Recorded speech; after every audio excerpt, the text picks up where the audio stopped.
Motor World was there for the inaugural running of the Paul Revere 250.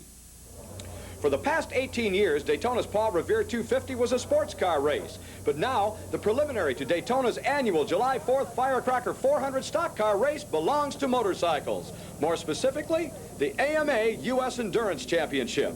Roger Edmonson is the man behind the AMA Championship Cup Series. Besides running the show, Edmonson is an endurance racing ambassador. He feels the sport has a lot going for it.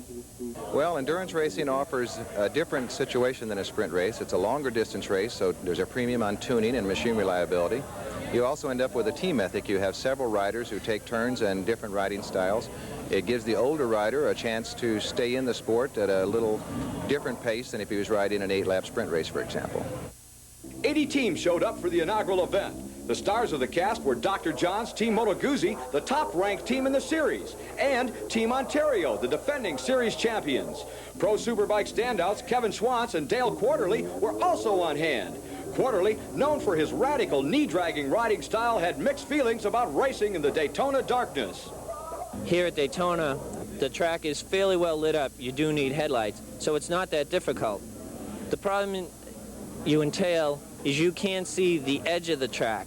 So sometimes you'll come out of the turn, you'll be trying to catch someone ahead of you, and you'll really be pushing it, and all of a sudden you notice, I'm on the edge. You see the grass, you have nowhere to go, and you're trying to hold the bike on. Other than that, the rest of the course is fairly easy. 10 p.m. and 80 motorcycles took the green flag for 250 miles around Daytona's 3.5-mile road racing course. The Paul Revere is the only American endurance race run entirely at night. That made pitboard signaling a little difficult, but the top teams came prepared. Lights and fluorescent numbers and letters were the answers. Team Ontario's 1000cc Honda number 1 was clearly the fastest bike on the track. But as the old adage says, to finish first, you first must finish. Repeated brake problems slowed Team Ontario and eventually knocked them out of the race. A dejected Lynn Miller and teammate John Ashmead watched as Dr. John's Team Moto Guzzi took the checkered flag and the historical inaugural win.